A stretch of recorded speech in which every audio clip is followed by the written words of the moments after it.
তো আমরা আবার আসলাম লাইভে। আমাদের গত পর্বটা ছিল পলিটিক্যাল সায়েন্সের ডাইমেনশনস এবং নেসেসিটির প্রথম পর্ব ছিল। আজকে আমরা সেটার দ্বিতীয় পর্ব নিয়ে কথা বলবো। অর্থাৎ এর আগের পর্বে আমরা দেখছিলাম পলিটিক্যাল সায়েন্সের আমরা সংজ্ঞা দেখেছি। আমি একটু সংক্ষেপে লিখতেছি বোঝার জন্য। সংজ্ঞা আলোচনা করেছি।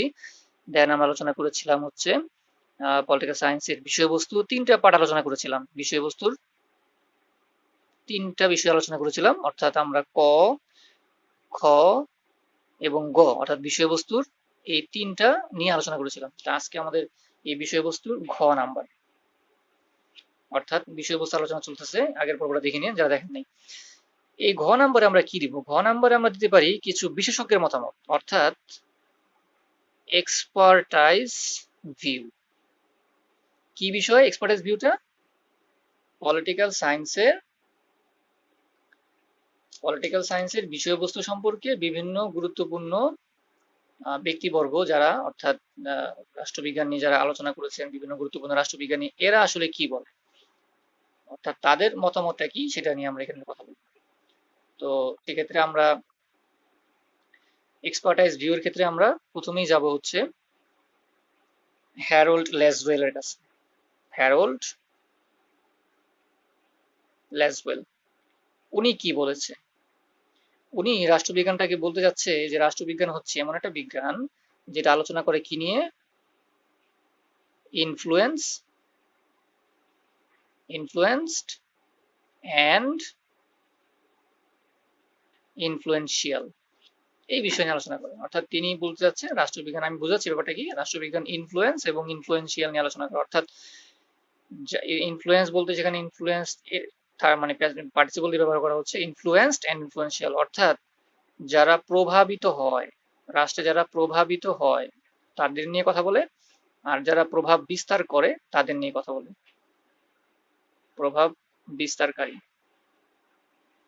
আমি সংক্ষেপে বলে যাচ্ছি, আপনারা সংক্ষেপে লিখবেন কারণ এগুলো বিস্তারিত লেখার টাইম পরীক্ষা পাবেন না। রাষ্ট্রবিজ্ঞানের হ্যারোল্ড লেসওয়েল তিনি বলতে যাচ্ছে পলিটিক্যাল সায়েন্স আলোচনা করে ইনফ্লুয়েন্সড অ্যান্ড ইনফ্লুয়েন্সিয়াল নিয়ে, অর্থাৎ যারা রাষ্ট্রে প্রভাবিত হয়। এই কারা প্রভাবিত হয়? জনগণ।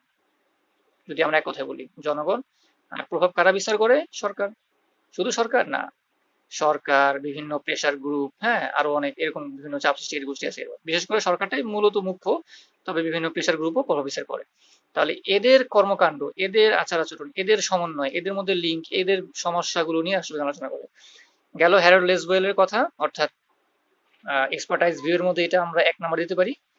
2 এক্সপার্টাইজ ভিউয়ে আমরা এবার যাব হচ্ছে ডেভিড মিলারের কাছে। ডেভিড মিলার কি বলতে যাচ্ছে? উনি ওনার দৃষ্টিভঙ্গি থেকে রাষ্ট্রবিজ্ঞানের বিষয়বস্তু কি? উনি বলতেছে রাষ্ট্রবিজ্ঞান আলোচনা করে কনফ্লিক্ট অ্যান্ড ডিসএগ্রিমেন্ট নিয়ে।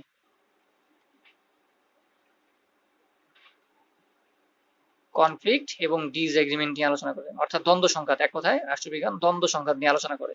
এবং এক্ষেত্রে তিনি বলতে চাচ্ছে যে কনফ্লিক্টটা মূলত পলিটিক্যাল সায়েন্সের হার্টের মধ্যেই আছে। অর্থাৎ তার একটা সংজ্ঞা আছে এরকম যে কনফ্লিক্ট সে বলতে যাচ্ছে যে conflict lies at the heart of politics, অর্থাৎ পলিটিক্সের হার্টের মধ্যেই কনফ্লিক্ট অর্থাৎ দ্বন্দ্ব সংঘাত আছে। এবং তিনি আরো বলতে যাচ্ছে যে ইন এ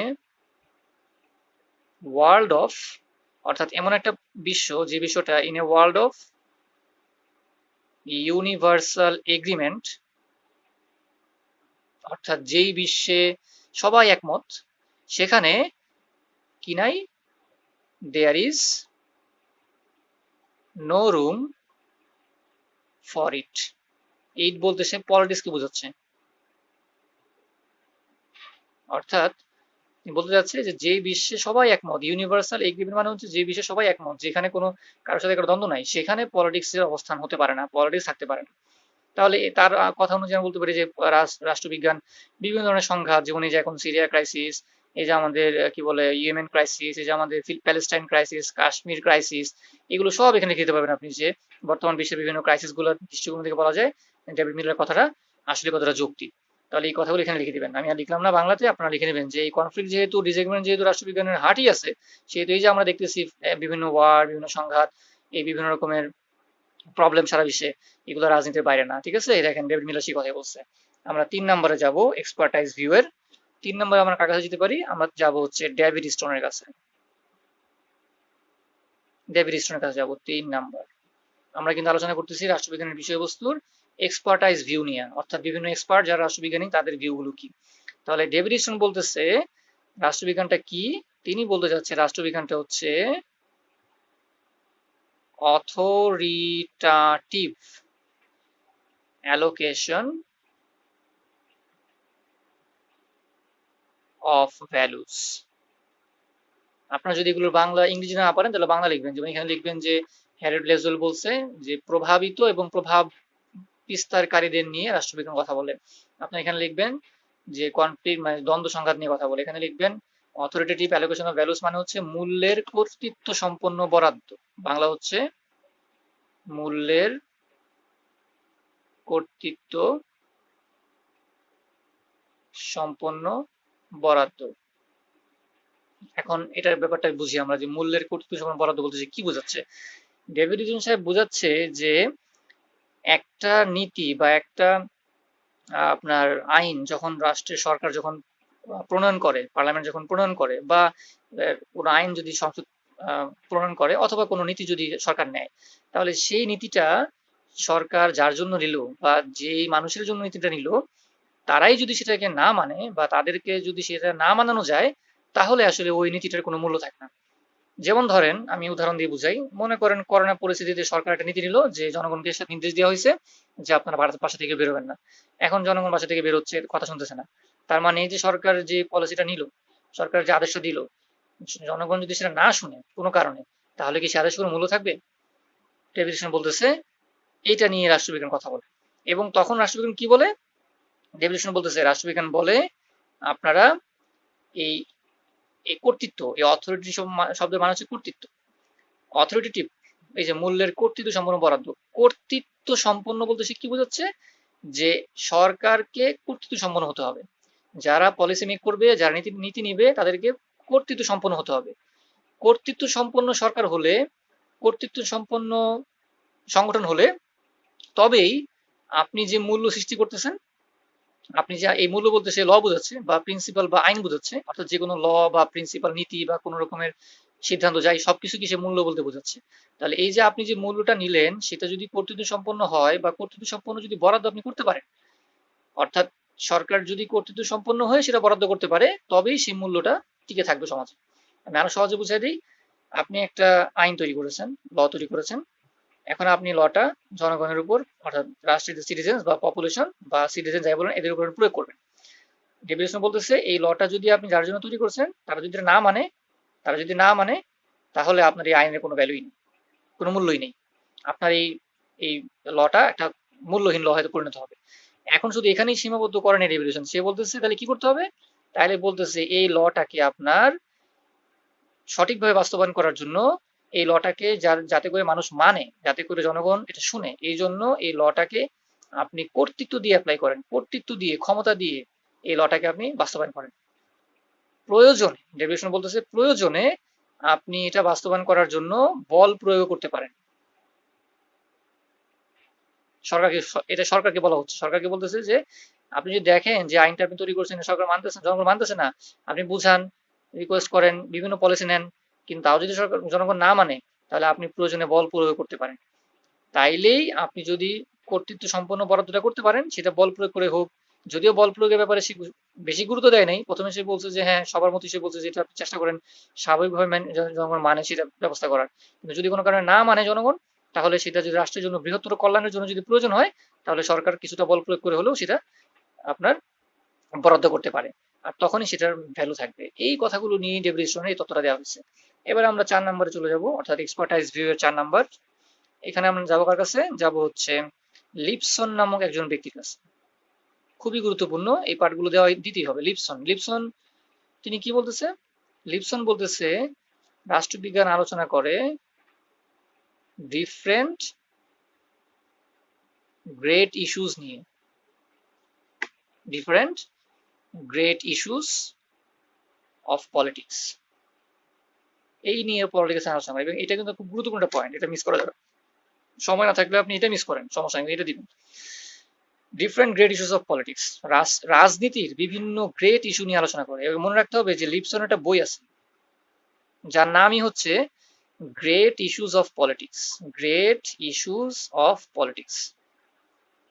আমি আবার বলি, লিপসনের একটা বই আছে যার নাম হচ্ছে গ্রেট ইস্যুস অফ পলিটিক্স। সেখানে সে বলতেছে যে ডিফারেন্ট গ্রেট ইস্যুস নিয়ে কথা বলে। এখন তার এই যে ডিফারেন্ট গ্রেট ইস্যুস, এগুলো আসলে কি, এই ডিফারেন্ট গ্রেট ইস্যুস কি? অনেক গ্রেট ইস্যু আছে পলিটিক্যাল সায়েন্সে। আমি কয়েকটা উদাহরণ দিচ্ছি এখানে। ফর এক্সাম্পল, আমি যদি বলি এই গ্রেট ইস্যুসের মধ্যে যদি আমরা বলতে পারি, ধরেন আমরা এই নাম্বারটি বললাম যে শাসিত শাসিত আর সরকার।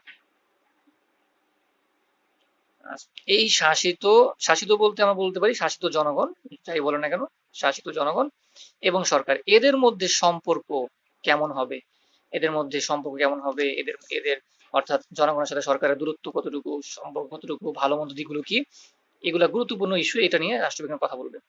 এরপরে আপনারা বি নম্বরে বলতে পারেন যে আরেকটা গেট ইস্যু বলতেছে, সেটা হচ্ছে যদি এটা পিরামিড আকারে আমরা একটা চিন্তা করি, এটা পিরামিড। এখন এখানে মনে করেন গভর্নমেন্ট বসে আছে, এখানে মনে করেন জনগণ, নিচে মনে করেন জনগণ। এখন এই লিপসন বলতেছে যখন সরকারের সরকারের উপর দিক থেকে, মানে উপর থেকে যখন ক্ষমতাটা নিচের দিকে যেতে থাকবে জনগণের কাছে, অর্থাৎ সরকারের দিক থেকে যখন ক্ষমতাটা জনগণের কাছে নিচের দিকে আসবে, এটাকে যদি আমরা এক্স ধরি।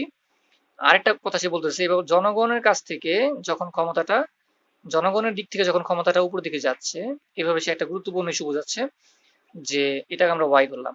তাহলে এখন এই গিবসন বলতেছে এক্স যখন থাকবে একটা সমাজে, একটা সমাজে যখন এক্স বিদ্যমান থাকবে, মানে কি এক্স মানে কি, এক্স মানে হচ্ছে সরকারের পক্ষ থেকে বা সরকারের কেন্দ্র থেকে ক্ষমতাটা জনগণের দিকে আসতে থাকবে, এটাকে আমরা এক্স ধরলাম। তাহলে এক্স যখন সমাজে বিদ্যমান থাকবে, তখন একটা সমাজ বা একটা রাষ্ট্র সরকার কর্তৃক নিয়ন্ত্রিত হবে, নিয়ন্ত্রিত হবে। এবং এটা সাধারণত খুব একটা ভালো দিক না রাষ্ট্রবিজ্ঞানের জন্য বা পলিটিক্যাল সায়েন্সের জন্য বা রাষ্ট্রের পলিটিক্সের উন্নয়নের জন্য, এটা খুব একটা ভালো দিক না। আর ওয়াই যখন আমরা দেখবো, অর্থাৎ ওয়াই মানে কি, জনগণের দিক থেকে পাওয়ার যাবে ক্ষমতা, অর্থাৎ জনগণের পক্ষ থেকে সরকার তৈরি হবে, জনগণের পক্ষ থেকে সরকার মানে কাজ করবে, জনগণের পক্ষ হয়ে সরকার কাজ করবে। এক কথায় এই এই তীর চিহ্নগুলো দিয়ে আমি বোঝাচ্ছি যে বিভিন্ন ক্ষমতা পাওয়ার এটা নিচের দিকে আসবে, আর এখানে বোঝাচ্ছি বিভিন্ন ক্ষমতা পাওয়ার জনগণ থেকে গভর্নমেন্টের দিকে যাবে। এটা যখন ঘটবে, ওয়াই যখন ঘটবে, তখন আমরা বলতে পারবো জনগণ কর্তৃক সরকার নিয়ন্ত্রিত, নিয়ন্ত্রিত হবে। এবং এইটা পলিটিক্সের জন্য ভালো। এবং আমাদের দেশেও কিন্তু এটাই মেনটেন করা হয়, অর্থাৎ আমাদের যে জনপ্রতিনিধিরা যারা আছে তারা কিন্তু আমাদের ভোটেই নির্বাচিত হয়, জনগণের পক্ষ থেকে ভোট দিয়ে নির্বাচিত, এবং তাদের পক্ষ থেকে সে কাজ করে। অর্থাৎ এই যে দেখেন বিভিন্ন ইস্যুগুলা, ছোট ছোট ইস্যুগুলা, এগুলো বোঝাচ্ছে যে এই যে পার্লামেন্টারি ফর্ম অফ গভর্নমেন্ট আমাদের, আমরা বাংলাদেশে মেনটেন করি, আমাদের কি জনগণ আমাদের মূল ক্ষমতার অধিকারী। আমাদের আর্টিকেল সংবিধানের অনুচ্ছেদ 7 বলতেছে যে জনগণের সকল ক্ষমতার মালিক। তাহলে এই জনগণের কাছ থেকে ক্ষমতা যাচ্ছে, সরকার তৈরি হচ্ছে, সরকার আবার জনগণের পক্ষে কাজ করতেছে। দ্যাট মিনস সরকারের কেন্দ্র থেকে, যদিও প্র্যাকটিক্যালি বাস্তবতা কথা আলাদা, বাট আইনগতভাবে দেখেন, বাস্তবতা হয়তো বিভিন্ন ভিন্ন হতে পারে, কিছু ক্ষেত্রে হয়তো ডোমিনেশন থাকতে পারে প্রাধান্য, কিন্তু আইনগতভাবে কিন্তু তাই, আমরা জনগণের ভোট দিয়ে জনপ্রতিনিধি তৈরি করি, তারাই সরকার গঠন করে এবং তারাই আমাদের হয়ে কাজ করে। এমন না যে আমরা কেউ ভোট দিলাম না, সরকার তৈরি হয়ে গেছে এবং তখন সরকার আমাদেরকে নিয়ন্ত্রণ করছে, সেটা না। অর্থাৎ আইনগতভাবে কিন্তু আমরাই জনগণরাই ভোট দিচ্ছি, সরকার তৈরি করতেছি, সরকার আমাদের পক্ষে কাজ করতেছে। তাহলে আমাদের জন্য এটা বিদ্যমান আছে, ওয়াই বিদ্যমান আছে, এবং এটাই মূলত বিভিন্ন রাষ্ট্রগুলোতে এটাই মেনটেন করা হয়, এটা ভালো। এই আরেকটা ইস্যু, আরেকটা ইস্যু আমি বলি সি নাম্বার, ধরেন গ্রেড ইস্যুর মধ্যে আছে যে ক্ষমতার বিকেন্দ্রীকরণ, ক্ষমতার কেন্দ্রীকরণ, বিকেন্দ্রীকরণ ভার্সেস কেন্দ্রীকরণ, দুটি আপনারা লিখবেন। অলমোস্ট এইখান থেকে আলোচনাটা হয়ে গেছে, যেমন যখন সরকারের কেন্দ্রীয় ক্ষমতা সরকারের হাতে কুক্ষিগত থাকে, বা বলতে পারেন যখন ক্ষমতাটা শুধুমাত্র সরকারের কেন্দ্রীয় প্রশাসনিক সীমাবদ্ধ থাকে, তখন সেটা আমরা কেন্দ্রীকরণ বলি, কেন্দ্রীকরণ। আর যখন সেটা স্থানীয় সরকারের মধ্যে বিভক্ত হয়ে যায়, তখন সেটাকে আমরা বিকেন্দ্রীকরণ বলি। এভাবে আপনারা এটা ব্যাখ্যা করে দিবেন। আর কি নিয়ে আলোচনা করে, সার্বভৌমত্ব,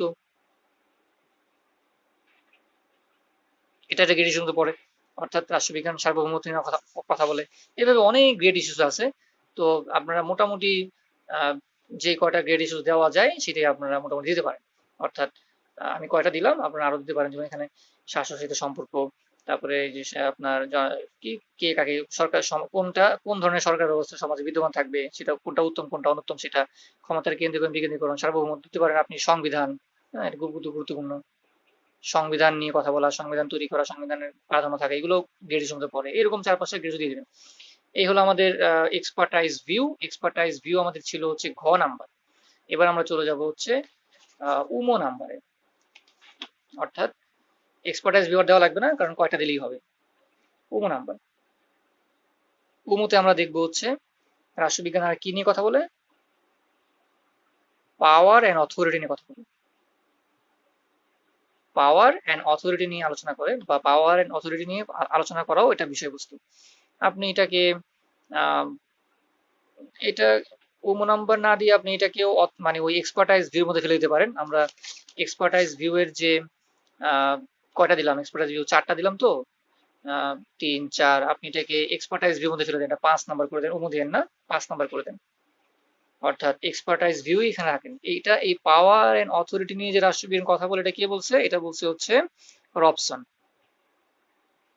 রবসন বলছে। তো এটাও এক্সপার্টাইজ ভিউর মধ্যে রাখেন, আলাদা পয়েন্ট করার দরকার নেই। অর্থাৎ আমরা এক্সপার্টাইজ ভিউ আলোচনা করতেছি, সেখানে 5 নাম্বার। রবসন কি বলতেছে? রাষ্ট্রবিজ্ঞান পাওয়ার এন্ড অথরিটির কথা বলে। পাওয়ার কি? পাওয়ার হচ্ছে অন্যের আচরণকে প্রভাবিত করার ক্ষমতা। আমি আবার বলি, পাওয়ার হচ্ছে অন্যের আচরণকে প্রভাবিত করার ক্ষমতা। তাহলে অথরিটি কি? যখন অন্যের আচরণকে আপনি আইন মেনে প্রভাবিত করবেন, তখন সেটা অথরিটি, কর্তৃত্ব। তার মানে আপনি শুধুমাত্র জনগণকে ক্ষমতা দেখায় রাখবেন, সেটা হবে না। আপনার এই ক্ষমতাটা প্রয়োগ করতে হবে অথরিটিক্যালি। অর্থাৎ আমরা বলতে পারি যে পাওয়ার হচ্ছে অন্যের আচরণকে নিয়ন্ত্রণ করা বা প্রভাবিত করা। সেটা ইতিবাচকও হতে পারে, মানে এটা আপনি বলতে পারেন যে নেগেটিভ দিক থেকেও হতে পারে, আবার অ্যাফার্মেটিভ দিক থেকে হতে পারে। কিন্তু অথরিটি অলওয়েজ পজিটিভ দিক থেকে হবে। অর্থাৎ এই পাওয়ার যদিও নেগেটিভ হতে পারে, নেতিবাচক হতে পারে, আবার পাওয়ার কিন্তু পজিটিভ হতে পারে। সাধারণত পাওয়ারটা অধিকাংশ ক্ষেত্রে নেগেটিভ হয়, কিন্তু অথরিটি অলওয়েজ পজিটিভ হবে, অর্থাৎ ইতিবাচক। পার্থক্যটা আবার বলি, পাওয়ার হচ্ছে অন্যের আচরণকে প্রভাবিত করার ক্ষমতা, আর অথরিটি হচ্ছে সেই ক্ষমতাটা বা অন্যের আচরণকে আইনগতভাবে, নীতিগতভাবে প্রভাবিত করতে পারে। দ্যাট মিনস, এক কথা বলা যায়, পাওয়ারের সাথে যখন লিগাল বেসিস যুক্ত হয়, অর্থাৎ পাওয়ার প্লাস লিগালিটি বা লিগাল পয়েন্ট যখন যুক্ত হয়, তখনই সেটা হয় অথরিটি। অর্থাৎ আপনি শুধু ক্ষমতা প্রয়োগ করবেন, সেটার মধ্যে কোনো অথরিটি নেই, সেটার মধ্যে সেটা আইনগত না। আপনি যখন পাওয়ারের সাথে আইন যুক্ত করবেন, সেটাই তখন হয়ে যাবে অথরিটি। একটা উদাহরণ দিই, আর্টিকেল, সংবিধানের আর্টিকেল 7, সেখানে একটা কথা আছে, সেখানে শেষে বলা হচ্ছে, আর্টিকেল 7-এ বলা হচ্ছে যে সংবিধান প্রজাতন্ত্রের সর্বোচ্চ আইন, এবং এই আইনটাকে, বা বলতে পারেন জনগণই সর্বোচ্চ ক্ষমতার অধিকারী, এবং জনগণের পক্ষে সেই ক্ষমতা প্রয়োগ করবে আইনগত সংস্থা। খেয়াল করেন, সংবিধানের আর্টিকেল 7-এ বলা হচ্ছে যে জনগণই সকল ক্ষমতার মালিক, তবে জনগণের পক্ষে সেই ক্ষমতা প্রয়োগ করবে একটা আইনগত সংস্থাগুলো বা সরকার। তাহলে এই দেখেন, ক্ষমতার সাথে সংবিধানের আর্টিকেলে লিগালিটি যুক্ত করে দিয়ে আমাদের দেশের সরকারকে অথরিটি বানিয়ে দিচ্ছে, অর্থাৎ সরকারের ক্ষমতাটাকে অথরিটেটিভ করে দিচ্ছে। দ্যাট মিনস এই বিষয়গুলো নিয়েও রাষ্ট্রবিজ্ঞান আলোচনা করে। এবার আমরা আরেকটা এক্সপার্টাইজ ভিউ দেখবো, 6 নাম্বার, সেটা হচ্ছে আবারও রবসন বলতেছে, রবসন আবারও বলতেছে, কি বলতেছে এবার রবসন? রবসন বলতেছে পলিটিক্যাল সায়েন্স আলোচনা করে এথিক্যাল সলিউশন নিয়ে। এথিক্যাল সলিউশন বা ভ্যালু, যাই বলেন না কেন আপনি, এথিক্যাল সলিউশন অথবা এথিক্যাল সলিউশন অথবা ভ্যালু নিয়ে কথা বলে। এটা আবার কি? দেখেন, আমরা জানি যে আমাদের দেশে বা বিভিন্ন দেশে যখন সরকার গঠন করে, আমি আমার বাংলাদেশ এক্সাম্পল দিই। ধরেন বাংলাদেশে একটা নির্বাচন হলো, আওয়ামী লীগ, বিএনপি। আমি এথিক্যাল সলিউশনের একটা এক্সাম্পল দিচ্ছি, অর্থাৎ এথিক্যাল সলিউশন অনেক রকম হতে পারে। আমি একটা উদাহরণ দিচ্ছি, আওয়ামী লীগ, বিএনপি, জামাত ইসলাম, দুঃখিত, জাতীয় পার্টি, 3টা দল আমাদের নির্বাচনে দাঁড়ালো। আওয়ামী লীগ ভোট পাইলো 40%, বিএনপি ভোট পাইলো ধরেন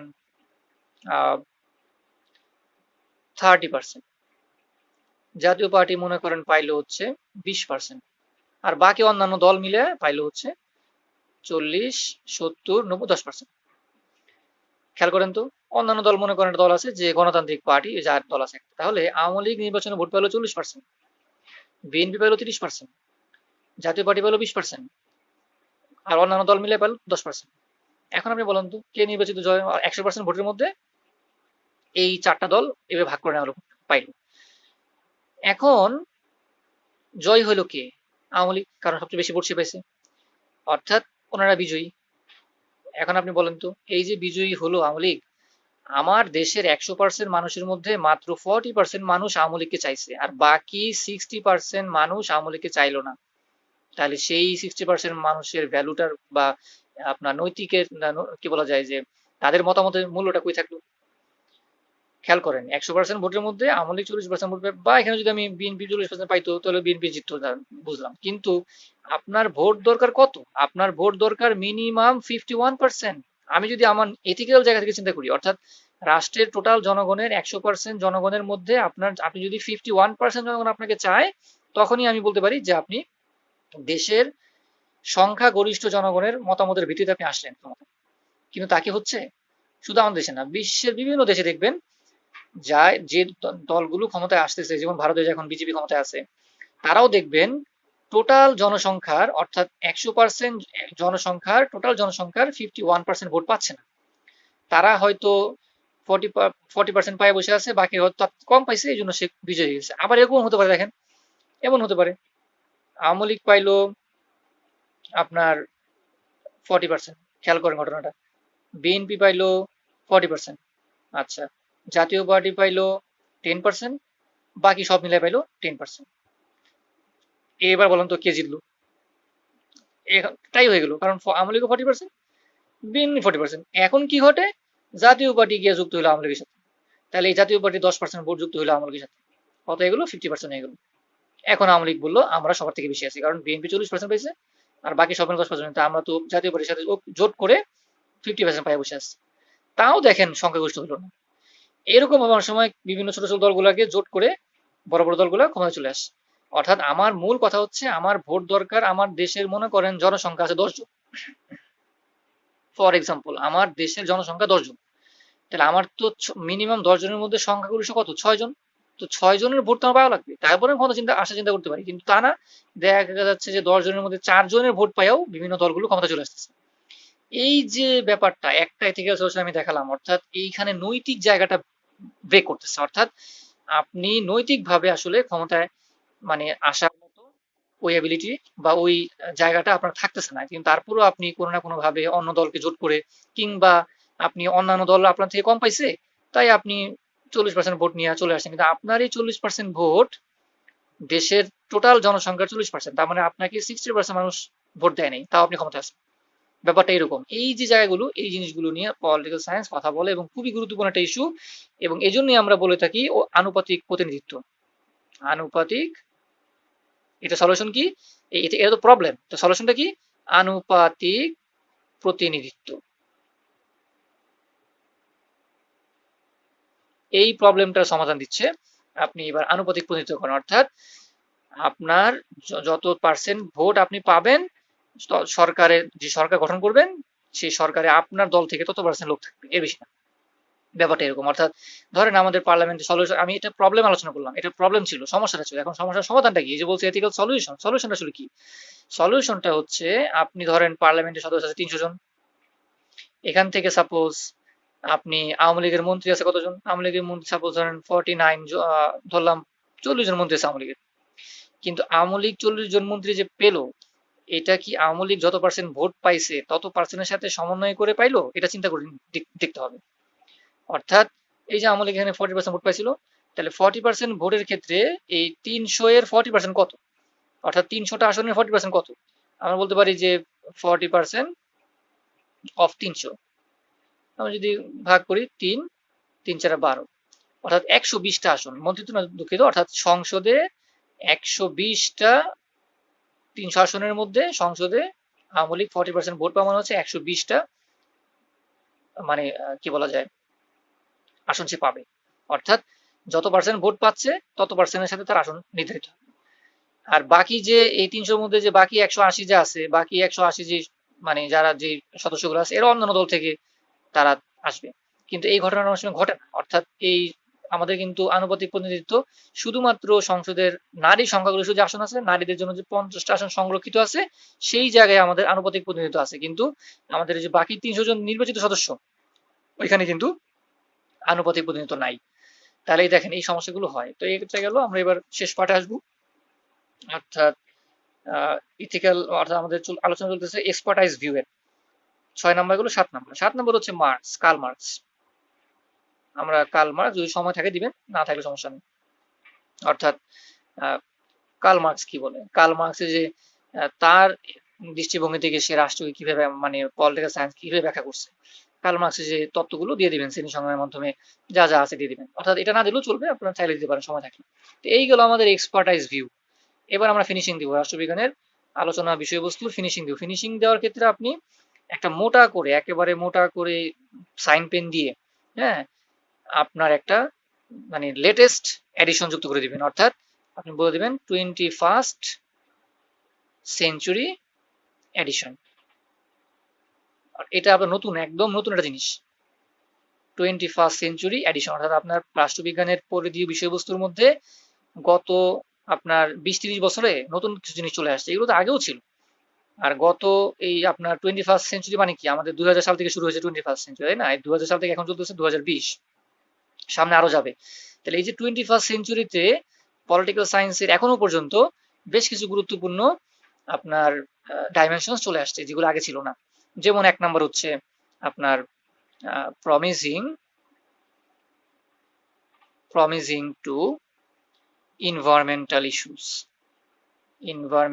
ইস্যুস। আপনি যদি বাংলা লিখতে চান, বাংলা লিখতে পারেন যে পরিবেশগত অঙ্গীকার।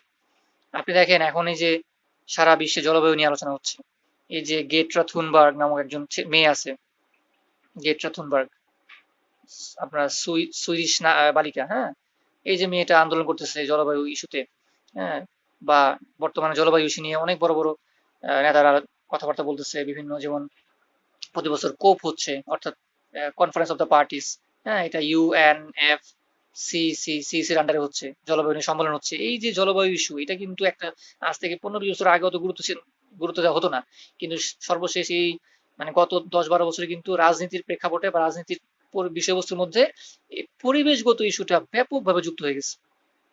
এই জন্য আমরা দেখি বর্তমানে আমাদের এসডিজি, হ্যাঁ, কি বলা হচ্ছে দেখেন, সাস্টেইনেবল ডেভেলপমেন্ট গোলস। আগে কিন্তু কখনো ডেভেলপমেন্টকে সাস্টেইনেবল বলা হতো না, অর্থাৎ ডেভেলপমেন্টকে কখনো আগে টেকসই বলা হতো না, এখন ডেভেলপমেন্টকে টেকসই বলা হচ্ছে।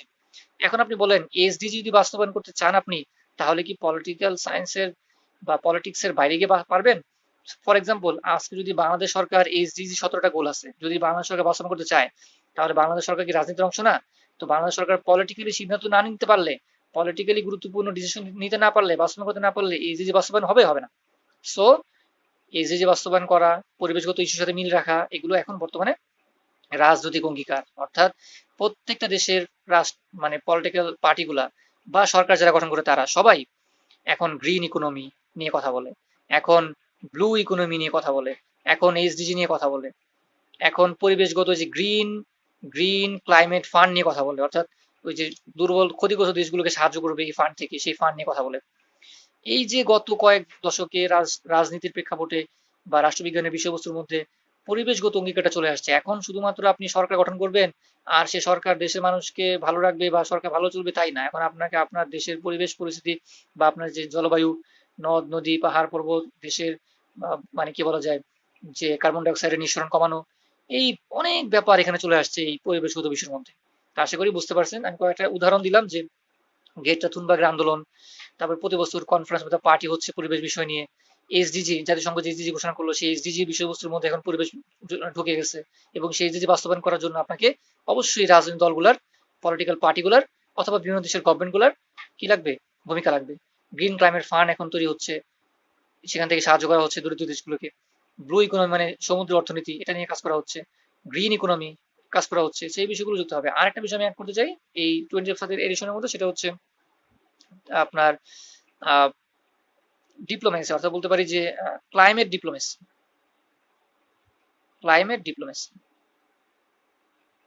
দেখেন এই যে ক্লাইমেট ডিপ্লোমেসি, এটাও কিন্তু আমাদের আজ থেকে এই জলবায়ু আপনার কূটনীতি, এই এই কথাটা কিন্তু আজ থেকে 10-15 বছর আগে খুব একটা আলোচনা হয় নাই, বাট এখন কিন্তু পলিটিক্যাল সায়েন্সের ডাইমেনশনের মধ্যে চলে আসছে যে ক্লাইমেট ডিপ্লোমেসি। এতক্ষণ কথাগুলো বললাম এখানে এটাই, যে আপনি যদি জলবায়ু কূটনীতিতে সফল হতে পারেন, তবেই আপনি যে এই জিনিসগুলো অর্থাৎ এই যে পরিবেশগত ইস্যুগুলো বাস্তবায়ন করতে পারবেন। জলবায়ু কূটনীতি কি?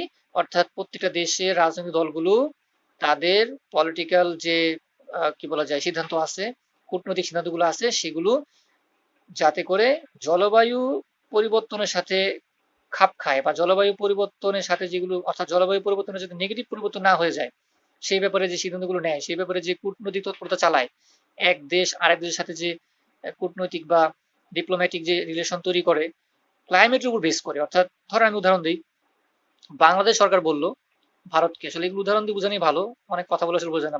ভারতকে বলল যে ভাই, আপনি তো বিশাল রাষ্ট্র, আমার পাশের দেশে আপনি বিশাল রাষ্ট্রে আছেন, আপনি ভাই এত বেশি যদি কার্বন ডাই অক্সাইড নির্গত করেন, তাহলে তো ভাই আপনার এই কার্বন ডাই অক্সাইড আমার দেশের মানুষের জন্য ক্ষতিগ্রস্ত হবে। তাহলে আসেন আপনার সাথে আমি একটা ডিল করি, আমি একটা চুক্তি করি, যাতে করে আমার ক্ষতি না হয়, আপনার জন্য ভালো হয়। এই যে একটা রাষ্ট্রের সাথে যে ডিল করতেছে এই ক্লাইমেট নিয়ে, দেখেন কার্বন ডাই অক্সাইড, ভারত তো বিশাল রাষ্ট্র, বাংলাদেশ মানে ক্ষুদ্র দেশ, ছোট দেশ, তবে বাংলাদেশের চিন্তা থাকবে না যে তার পার্শ্ববর্তী দেশ কি করতেছে। ভারত যদি এমন কার্বন ডাই অক্সাইড নির্গত করে, আচ্ছা কার্বন আছে বাদ দিলাম, এই যে ভারত বিভিন্ন নদীর ক্ষেত্রে বাদ দিতেছে আমাদের, যেমন আমাদের গঙ্গা বাঁধ আছে আমাদের, ভারত কি করতেছে, তিস্তা পানি আটকে দিতেছে, এটা কি আমাদের জলবায়ুর জন্য ক্ষতিকর না? তো এখন বাংলাদেশ কি বলবে যে ভাই আপনি তিস্তা বাঁধটা তিস্তা চুক্তিটা করেন, এই যে তিস্তা চুক্তি চলে আসছে, তিস্তা চুক্তি, তো বাংলাদেশ বলতেছে ভারতকে ভাই আপনি তিস্তা চুক্তিটা করেন, না হলে তো আমার পরিবেশ ক্ষতি হয়ে যাচ্ছে। তাহলে চুক্তিটা কারা করবে? বাংলাদেশের সাথে ইন্ডিয়া চুক্তি করবে, বাংলাদেশ এই যে বাংলাদেশ থেকে বাংলাদেশের foreign ministry Indian foreign ministry কথা বলবে, কাজ করবে, এই যে আদান প্রদান কথাবার্তা, এটা কি বলা হচ্ছে? Climate diplomacy. অর্থাৎ যাতে করে আমার দেশের জলবায়ু ক্ষতিগ্রস্ত না হয়, এই জন্য আমি একটা দেশের দেশের পার্শ্ববর্তী দেশগুলোর, শুধু ভারত কেন অন্য দেশে হতে পারে, এমনকি বাংলাদেশ চায়নার সাথেও কাজ করতে পারে, কারণ চায়নাও বাংলাদেশের সীমান্তবর্তী না, বাট কাছাকাছি দেশ। এটা কি বলা হচ্ছে? Climate diplomacy. আর একটা কথা বলে আমি শেষ করব, সেটা হচ্ছে হিউম্যান সিকিউরিটি। এটাও পলিটিক্যাল সায়েন্সের এই গত আপনার 10-15 বছরের ডাইমেনশনের মধ্যে ঢুকে গেছে।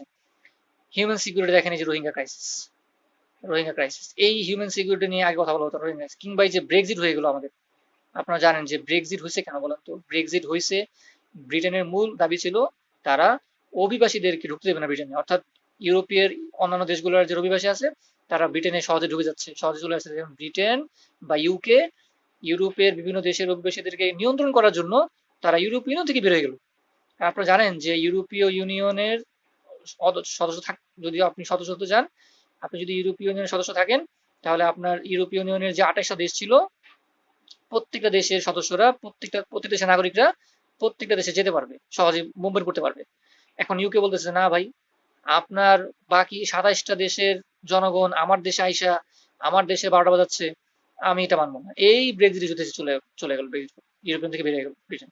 একইভাবে এই যে আপনার রোহিঙ্গা ক্রাইসিস আজকে হিউম্যান সিকিউরিটির উদাহরণ, অর্থাৎ মানব নিরাপত্তাটা আমাদের কোন পর্যায়ে আছে। আর এই হিউম্যান সিকিউরিটিটা সাধারণত এটা ইন্টারন্যাশনাল ব্রেকগ্রাউন্ড চিন্তা করবেন যে আন্তর্জাতিকভাবে এখন বিভিন্ন, যেমন সিরিয়া ক্রাইসিস অসংখ্য কি বলা যায় উদাস্তু তৈরি হচ্ছে, অর্থাৎ যারা এই যে ভূমধ্যসাগরে ডুবে মরতেছে, প্রায় পত্রিকা খবর আসে। তাহলে এই যে আপনার কি বলেন ক্লাইমেট ডিপ্লোমেসি, তারপরে ইনভায়রনমেন্টাল প্রমিজিং এনভায়রনমেন্টাল ইস্যু, তারপরে হিউম্যান সিকিউরিটি, এই তিনটা বিষয় রাষ্ট্রবিজ্ঞানের পরিধির মধ্যে একেবারে নতুন বিষয়। আপনারা আশা করি বিষয়গুলো যদি বুঝেন তাহলে লিখতে সুবিধা হবে, এবং এরপরে আপনি ফিনিশিং দিয়ে দেবেন ভূমিকা, মানে কি বলা যায় উপসংহার লিখবেন। উপসংহার কি লিখবেন?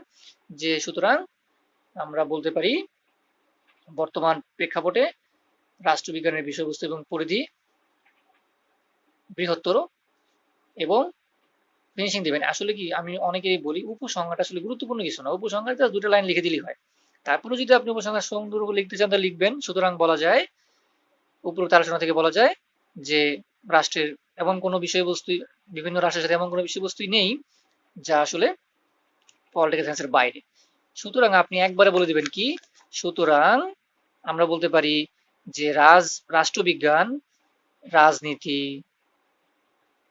রাজনীতি আমি সংক্ষেপে দিচ্ছি, রাজনীতি, তারপরে কি জাতীয় আন্তর্জাতিক আইন, জাতীয় ও আন্তর্জাতিক আইন, হ্যাঁ, তারপরে কি আহ, কি আরো যা যা আছে, জাতীয় ও আন্তর্জাতিক প্রতিষ্ঠান, জাতীয় ও আন্তর্জাতিক প্রতিষ্ঠান, যেমন বিভিন্ন সংগঠন যেগুলো আছে, যেগুলো আমরা লিখতে পারলাম না আর কি, সেগুলো রাজনীতি, জাতীয় আন্তর্জাতিক আইন, জাতীয় আন্তর্জাতিক প্রতিষ্ঠান ইত্যাদি সহ বিভিন্ন গুরুত্বপূর্ণ বিষয় নিয়ে আলোচনা করে থাকি। শেষ। তাহলে আশা করি যদি এইভাবে সাজায় লিখতে পারেন তাহলে মোটামুটি ভালো একটা মার্কস পাবেন। তো আমি আবার ফিনিশিংটা আবার বলি, ফিনিশিংটা আপনারা বলে দিবেন যে সুতরাং বলা যায় আমি একবারে যদি সংজ্ঞাটা দিই বা একবারে যদি কি বলা হয়, সংজ্ঞা না ঠিক, মানে ফিনিশিংটা যদি একবারে দেওয়া যায়, সুতরাং বলা যায় পলিটিক্যাল সায়েন্স আসলে জাতীয় আন্তর্জাতিক আইন, জাতীয় আন্তর্জাতিক সংগঠন, জাতীয় আন্তর্জাতিক বিভিন্ন গুরুত্বপূর্ণ ইস্যু এবং রাজনীতির নানাবিধ ইস্যু নিয়ে আলোচনা করে।